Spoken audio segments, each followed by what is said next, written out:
So we know that we're under very different and unusual circumstances. So these workshops were made so we can help you guys and we can help you use the different resources that the ESC provides. The last one was on increasing membership bases, and we're working on making those links available to you guys so we can revisit the slides and everything. And today is a workshop that we deem very important, which is keeping active during COVID-19. So it's the same as last workshop. We have 3 main points that we want to introduce to you guys, and then any questions that you want to ask us. So the first aspect that we want to emphasize is engagement. We really believe that it's important that you guys continue having weekly Zoom meetings, continue engaging with your members, with your officers, continue planning, and as hard as this is, just try and act as if we were under normal circumstances and plan as if we were under normal circumstances, so that when this whole stressful period is over, we can get back to school and back to service stronger than ever. So for your Zoom meetings, not only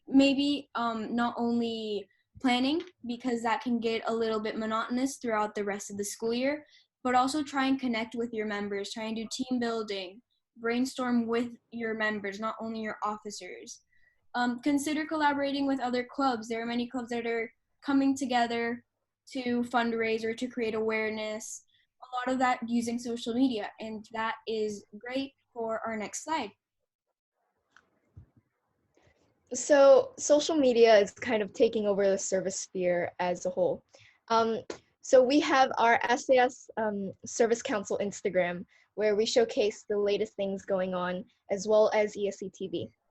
Now, a tip that you guys could use is creating an Instagram account and sharing, for example, trends or do reposting stories. For example, Jin had a event where they were able to share recipes over the internet, and Yax did 1 donation per Instagram story repost, where everyone was able to participate and still donate at the same time.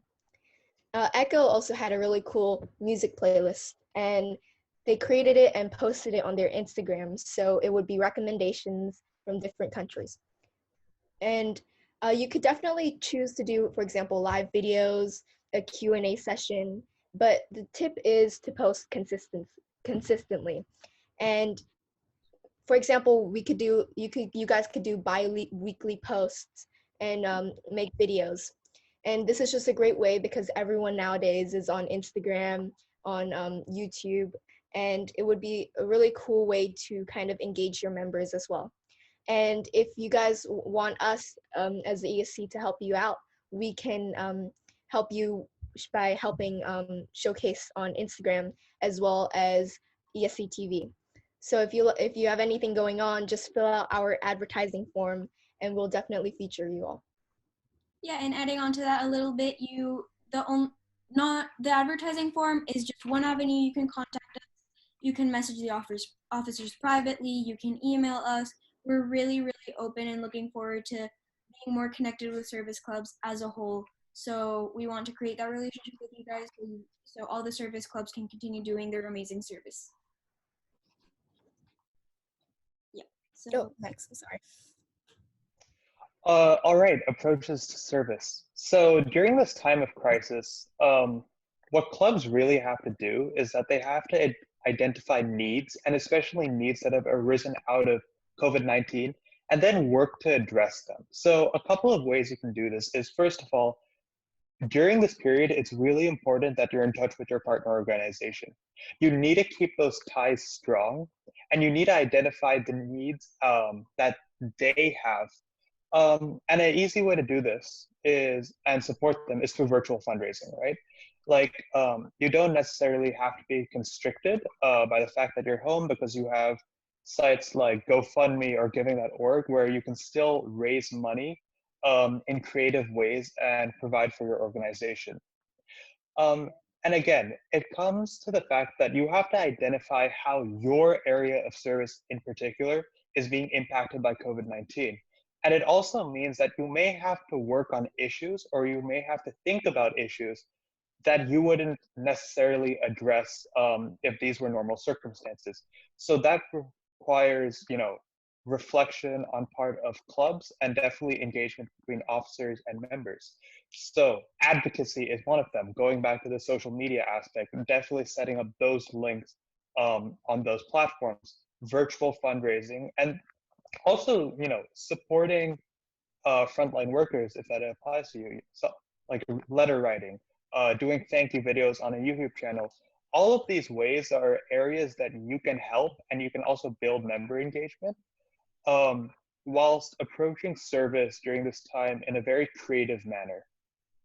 Yeah. Great. So I think now we can stop screen sharing and go uh, and just see you guys and ask a few questions. Oh, whoops, sorry. Yeah, so if you guys have any questions right now that you would want us to address, it can be specific to your club, it can be something that you think would help other clubs as well. Anything? Where is the advertising form? So there's an officer email that gets sent out. You could definitely find it on the service portal. And I believe that This Week in Service also has it. Yeah, I think it's when you go onto the officer portal and then it says like links or like helpful links. If you guys would like, I could get the link and paste it in the chat. Thanks. Any other questions?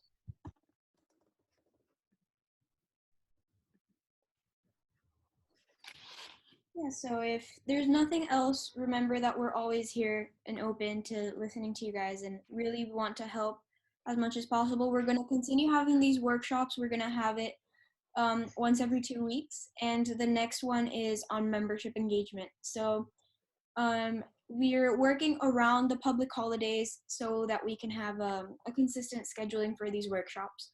But just keep an eye out for the service emails and for posts on the Instagram, so you guys can come and join us in the next workshops. You know what? I have a question. Yeah. Oh, Yes. How is it a good idea to hold general member meetings during this period? Is it a good idea to keep the members updated if we're not? yes. Right? Yeah, Yes, absolutely. Sorry, Carolina. no, go ahead. Yeah, no, it's absolutely important to hold general member meetings because I think it goes back to the point that, clubs during this time can't afford to be lazy because there's so many new needs and approaches to service that you can take that really requires member engagement and officers working with members in order to identify and then focus efforts towards helping those problems. So I think holding general member meetings, making sure at least that members are getting their views expressed, and even more so in like practical terms, holding general member meetings, signals to your members, although perhaps you may not have many things to do, it does signal that you are dedicated as officers as well. So yeah, holding consistent meetings is something we highly recommend an officer team does. Yeah, and definitely to add on to that real quick, some clubs I know do kind of every other week meetings. So even if it doesn't happen every week, it still happens either way. So yeah. Jessica? Yeah, so our club has been having issues with like when we're meeting every week. When we ask people to brainstorm, it's really hard with Zoom because like everybody's muted or like people don't want to like go out and talk. So do you guys have any suggestions on like how to maybe increase member engagement during Zoom meetings? Because I think like we've definitely done all the social media and stuff, but like especially in club meetings, it's really hard sometimes because it's just the officers talking. And so, for example, like yesterday we were brainstorming ideas for new fundraisers and stuff, but it was only 2 people talking the entire time. So do you guys have any suggestions for that? Yeah, that's a really valid concern, and we understand that can be a big issue. There are some ways you can kind of circumvent the issue.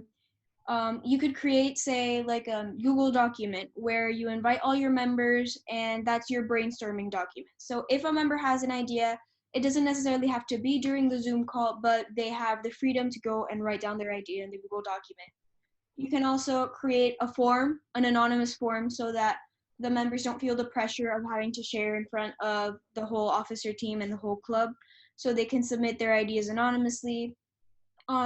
You can create groups on social media, say Instagram or WhatsApp, where you can have direct and quick contact with the members and officers of your club, so that it's not specifically waiting until the general meeting to brainstorm, but that they feel that they have a bit more wiggle room to share their ideas and like process them and build on them.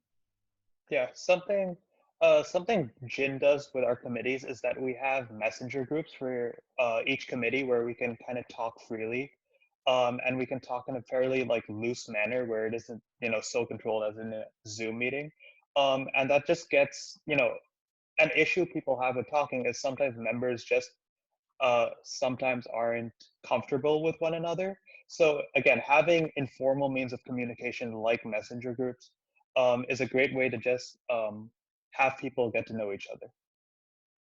And definitely building off of what Viv said, committees is a great idea if you want to keep your members engaged. For example, you could appoint leadership roles to them and distribute kind of the jobs that people can do as members of the club to keep them engaged and working and productive during this time.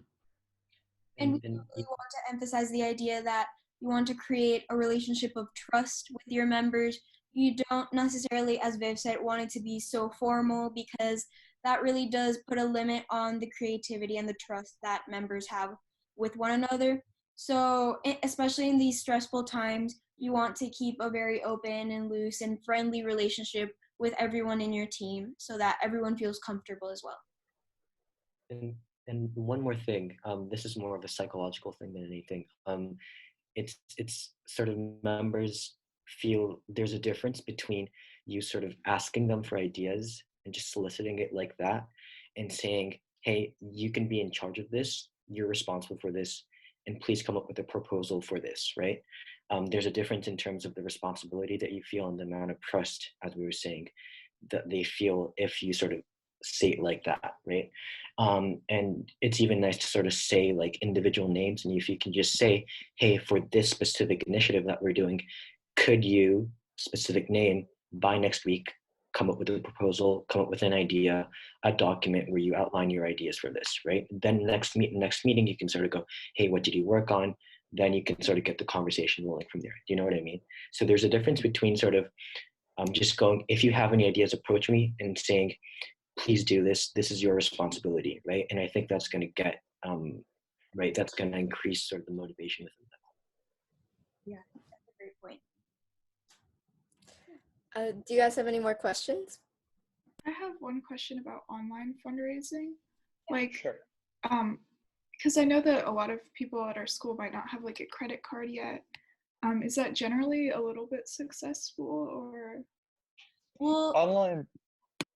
I personally have some experience with specifically GoFundMe, and although they don't have credit cards, you really do have to rely on parents and teachers and people that have the means to personally give to the cause.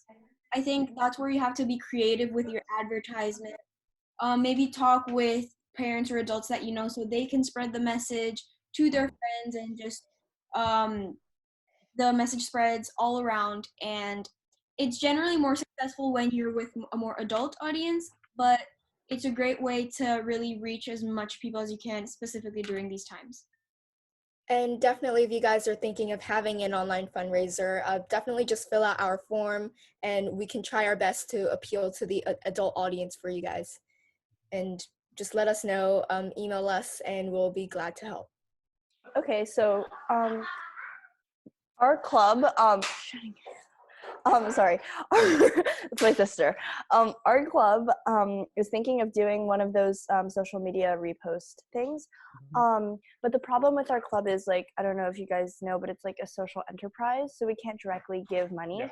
So what we were thinking of doing is having kids, for example, like on Instagram, sign like the word dignity in sign language, and then like tag 5 people and then donate $5 directly to a link that Project Dignity gave us.